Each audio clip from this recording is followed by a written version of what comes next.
Good morning, magandang umaga, Maya Pahabak.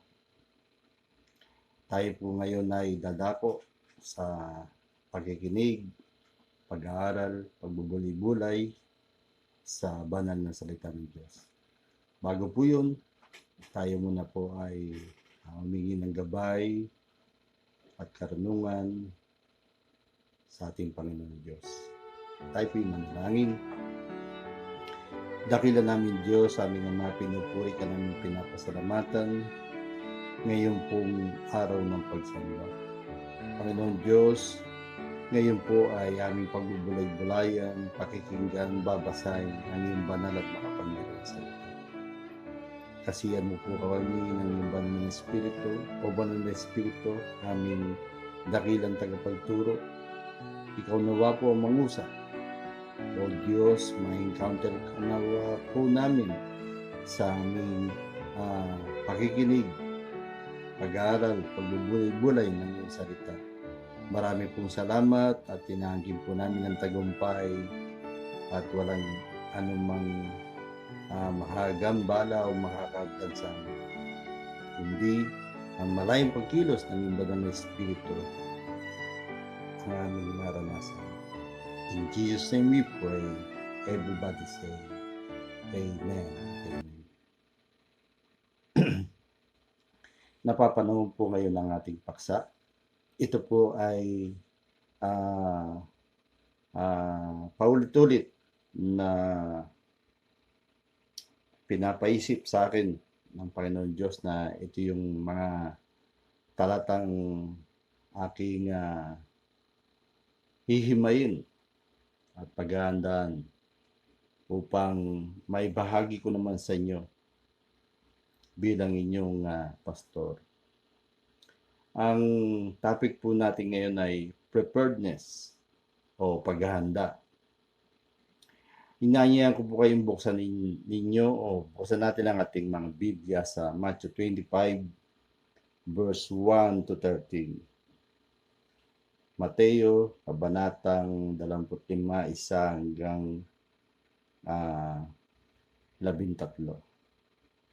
Kung kayo po handa na, narito po ang sinasabi ng salita ng Diyos. Ang kaharian ng langit ay may ang tulad dito, may 10 dalagang lumabas upang sumalubong sa lalaking kakasal. Bawat isa ay may dalang ilawan. Ang 5 sa kanila ay hangal at ang 5 na may matatalino. Ang mga hangal ay nagdala ng kanilang mga ilawan, ngunit hindi nagbaon ng langis. Verse 4. Ang matatalino na may nagbaon ng langis, bukod pa sa nasa kanilang mga ilawan. Naantala ang pagdating ng lalaking ikakasal, kaya't inantok at nakatulog sila sa paghihintay. Ngunit ng hating gabi na may sumigaw, narito na ang lalaking ikakasal. Lumabas na kayo upang salubungin siya. Agad bumangon ng 10 dalaga at inayos ang kanilang ilawan. Sinabi ng mga hangal sa matatalino, bigyan naman ninyo kami kahit kaunting langis. Aandap-andap na ang aming mga ilawan. Verse 9. Baka hindi ito magkasya sa ating lahat. Mabuti pa'y pumunta muna kayo sa tindahan at bumili ng para sa inyo. Tugon naman ng matatalino. Kaya't lumakad ang 5 hangal na babae o dalaga habang bumibili sila. Dumating ang lalaking kakasal. Ang 5 nakahanda ay kasama niyang pumasok sa kasalan at isinara ang pinto. Pagkatapos, dumating naman ang 5 hangal na dalaga. Panginoon, Panginoon, papasukin po ninyo kami, sigaw nila. Ngunit tumugon siya, tandaan ninyo, hindi ko kayo nakikilala. Pagkatapos nito ay sinabi ni Jesus, kaya't magbantay kayo sapagkat hindi ninyo alam ang araw o ang oras man. Pinagpala na po ang pagkabasa ng kanyang banal na salita. So, preparedness o paghahanda. Ito po'y napapanahon gawa ng ah, pa- ah, paparating na Super Typhoon Rolly. Hindi po biro, sabi nga po ng mga nagbabalita. Ito po'y napakalakas. Kaya po, tignan natin kung paano mangusap ang salita ng Diyos patungkol sa ating paksa ngayong umaga, ang preparedness o paghahanda. Ang 10 dalaga, ang 5 ay hangal at ang 5 naman ay matatalino. So, pare-pareho silang dalaga pero magkaiba ang kanilang kalagayan. Yung 5 hangal, yung 5 naman matatalino. Bakit hangal yung 5?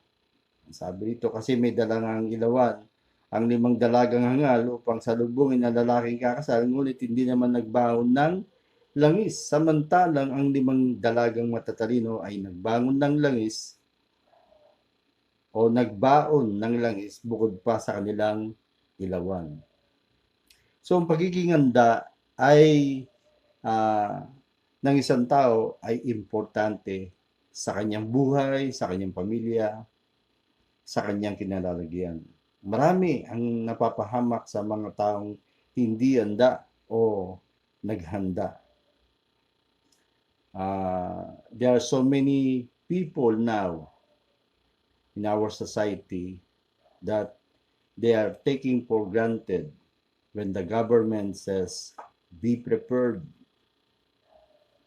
May mga tao talaga na ayaw maghanda, masyadong kampante, mas gusto ang sariling nais ang nasusunod kaysa sumunod. Kaya binansagan sila ng ating Panginoong Sus sa talinaga tungkol sa pag-aari ng Diyos na tulad sa 10 dalaga. Binansagan yung 5 dalaga na angal at yung 5 naman ay matatalino. Siyasatin po natin ang ating sarili. Saan po ba tayo? Sa mga hangal o sa mga matatalino? Tingnan po natin ang sinasabi ng salita ng Diyos. Yung pong katotohanan, unang katotohanan na nakita natin ay sa verse 1 and 2. Ano po ba ang sinasabi sa verse 1 and 2 ng ating binasa? Ang sabi po doon, ang kaharian ng langit ay may tutulad dito. May 10 dalagang lumabas upang sumalubong sa lalaking ikakasal. So, meron pong lalaking ikakasal. At naanyayan itong 10 dalaga. Sabi po rito, bawat isa ay may dalang ilawan. So, pare-pareho silang may dalang ilawan. Ang 5 sa kanila ay hangal at ang 5 na may matatalino. Ang mga hangal ay nagdala ng kanilang mga ilawan, ngunit hindi nagbaon ng langis. Alam po natin yon. Ang matatalino na may nagbaon ng langis, bukod pa sa kanilang mga ilawan. So, napansin po natin dito na yung katotohanan na iniantulad ng ating Panginoong Sus ang kaharian ng Diyos sa 10 dalaga na sasalubong sa ikakasal ay ang 5 hangal na dalaga ay may dalang ilawan ngunit walang baong langis. Samantalang ang 5 matatalino na dalaga ay may dalang ilawan at baong langis. So, ang ating po makikitang prinsipyo dito ay ang matalino ay laging naghahanda o ang matalino ay handa. Naalala niyo nung kayo'y nag-Boy Scout, yung mga nag-Boy Scout sa inyo, kami nag-Boy Scout noon. Sabi doon be prepared. Always prepared. Yun ang isa sa mga motto. So, napansin po natin sa katotohanan ng pangalawa, may biglang hindi inaasahang pangyayari. Sabi po sa verse 5 and verse 6, sabi doon, naantala ang pagdating ng lalaking ikakasal. Siguro akala ng mga limang hangal na babae ay agad na darating yung lalaking ikakasal. Kaya hindi na sila nagbaon ng langis. In-anticipate nila. Pero wrong ang kanilang anticipation. Sabi nga po sa verse 5, dahil naantala nga ang pagdating ng lalaki kakasal, inantok at nakatulog sila sa paghihintay. So, ito po ang nangyari na may biglang hindi inaasahang pangyayari. Biglang dumating ang ng hating gabi ang lalaking kakasal. So, nung dumating ang lalaking kakasal, sa kakahintay nila, siyempre, hating gabi na, nakatulog sila. Tingnan po natin ang nangyari. Pero bago yun, makikita natin ang prinsipyo. Kung ika'y handa, may biglaang mangyari ay ikaw ay kampante dahil napagandaan mo ang mga hindi inaasahang problema. Kaya nga po sinasabi ng mga balita, nagbabalita patungkol sa Super Typhoon Rolly. Kailangan po tayo maganda. Yung mga puno na nakadikit sa ating mga bubong ay kailangan putulin natin. Dahil po malakas ang hangin na to. Tayo signal number 2 na ngayon. Hindi ko alam sa linggo kung anong signal tayo. Tayo po'y manalangin nawa i-spread ng Panginoon Diyos ang ating bansa at matunaw, malusaw ang super typhoon na si Rolly. Pero huwag po tayong pakakampante. Kailangan po tayong maganda. Huwag tayong maging tulad ng mga hangal na sila ay nagpakampante, nag-relax, masyadong nagtiwala sa panahon. Ang panahon po ngayon natin ay uncertain.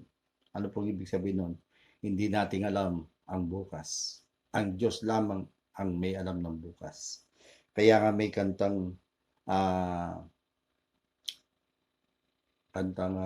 I can face tomorrow because He lives. All fear is gone. Dahil sa Diyos, nating nilalagak ang ating buhay, hindi po tayo matatakot anumang mangyari sa kinabukasan. Pero kailangan po tayong maganda. So, ang katotohanan ng una ay niyan tulad ng Diyos ang kaharian ng Diyos sa dalaga. Pangalawang katotohanan, may mga biglang hindi inaasahang pangyayari. Sabi nga po sa verse 5 and 6. At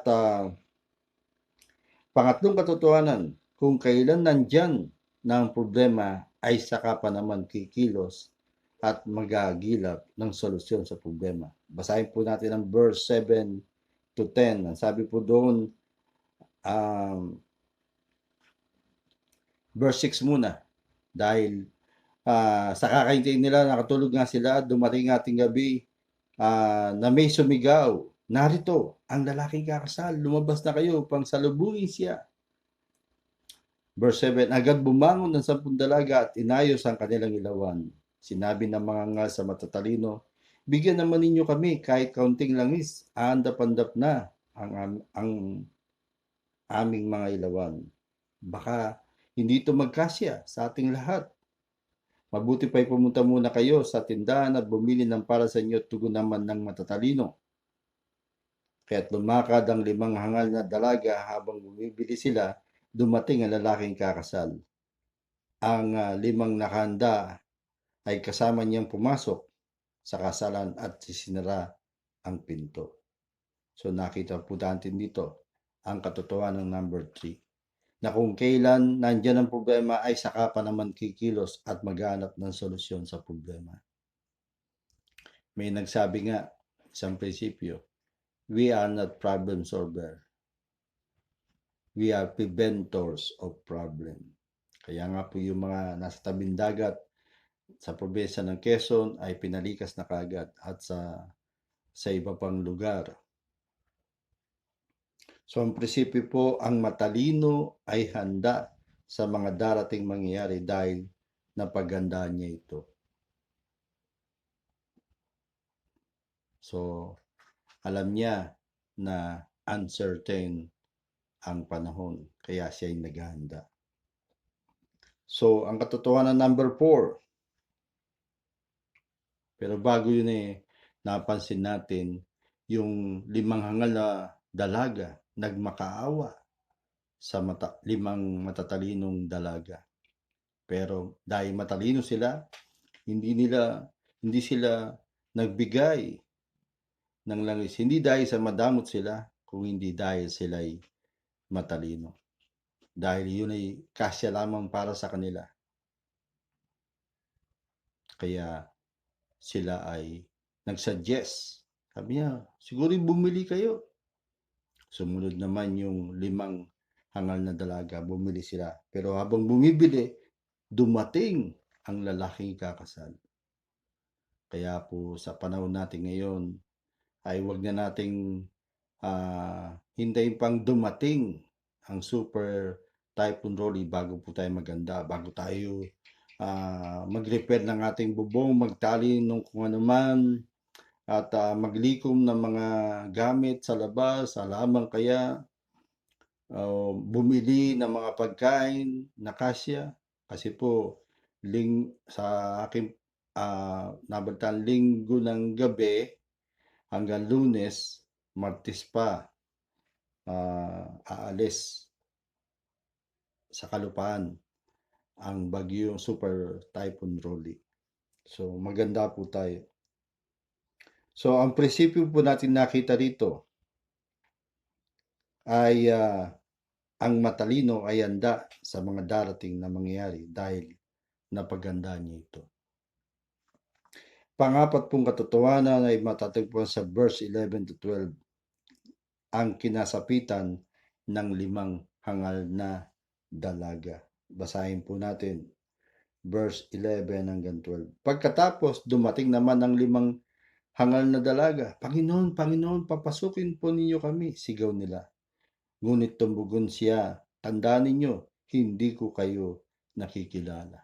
Napahiya yung 5 hangal na dalaga. Hindi na sila pinagbuksan ng pinto at sinabihan pa silang hindi sila kilala dahil ayaw ng Diyos ang maging magpakampante. Gusto ng Diyos tayo matalino. Naalala po ninyo ang salita ng Diyos na sabi, be wise as a serpent. Maging matalino tayo katulad ng serpiente. Kung matalino ang ating kaaway, mas matalino ang mga anak ng Diyos. Kung ang kaaway naghahanda na tayo tuksuin, dapat din tayo maganda para hindi tayo matukso. Mapaglabanan, mapagtagumpayan natin ang tuksong dumarating. Hindi lamang po bagyo, kundi mga problema dumarating sa atin. Kawalan, kalungkutan, depresyon, yung pagkabagot, nabobore. So, yan po'y karamihan dyan ay psychological problem sa isip. So, kailangan po nating be Christ-minded, yung kaisipan ng Panginoong Jesucristo ang ating maging kaisipan. So, ano po nangyari sa kanila? Sila po ay hindi nakasama sa kasalan. Ano po ang ating makikitang prinsipyo rito? Kung ayaw mo magsisi sa uli, dapat naging handa ka. So, may mga tao pong talagang pabaya sa panahon. Hindi nila lintana ang paparating na problema, pangyayari o maging sakuna. Sila yung tinatawag ni Jesus na mga hangal. So bilang pong konklusyon, sinabi ng Panginoong Jesus tungkol sa parabolang ito na magbantay dahil hindi natin alam ang araw o ang oras ng pagdating ng Panginoon. Yun po yun eh. Hindi rin natin alam ang araw o oras ng pagdating ng mga problema. Sakuna. Kaya lagi tayong handa. Sabi nga sa DCS laging handa. Kung kayo po ay nakikinig ng DCS, nasa YouTube na sila ngayon, nasa Facebook, online, live, makikita niyo yung mga announcer. So, wag nating tularan ang mga hangal dahil hindi sila naganda. Tularan natin ang matatalino dahil sila ay nakapaghanda. Amen po ba? So, magbantay po tayo. Maghanda po tayo. At higit sa lahat, tayo po'y manalangin palagi sa ating Panginoon Diyos. Idulog natin ang mga sitwasyon na hindi nating hawak. Idulog natin ang panahon na hindi nating hawak. Na siya lamang ang may hawak nito. Inuulit ko ang sabi ng Panginoon Jesus, kaya't magbantay kayo sapagkat hindi ninyo alam ang araw o ang oras man. Kaya napakahalaga po sa bawat isa sa atin ang mapagbantay, maging handa, at mapanalanginin. Tayo po lahat ay dumulog sa Panginoon Diyos ngayon sa panalangin. Dakilang Diyos, pinupuri ka namin, pinapasalamatan sa ipinahayag mong salita mo na nagbibigay sa amin ng leksyon o lesson to be prepared, always prepared, to be wise, maging matalino kami, maghanda kami, magbantay, at manalangin palagi upang anuman dumating sa aming problema, sakuna o bagyo man, nakahanda kami dahil yun ang gusto mo sa amin. Panginoon Diyos, tulungan niyo po ang bawat isa ngayon na nanonood at nakikinig at nakikisa sa aking panalangin na kami po ay turuan mong maging handa, mapagbantay at mapanalangin. Pagpalain mo po, Panginoon Diyos, ang lahat ng mga nakinig at nanood. Patuloy mo pong suplayan ng kanilang pangailangan, bigyan ng katatagan ng kalooban, bigyan ng tibay ng loob, at bigyan ng paglago sa kanilang pananampalataya at malaliman, malapitang relasyon sa iyo, Panginoon Jesus. Salamat po ba ng Espiritu na siyang nagpuspos sa amin habang kami nakikinig at nag-aaral ng iyong salita. Pinupuri ka namin, pinapasalamatan. In Jesus' name we pray. Everybody say Amen at Amen. Praise God.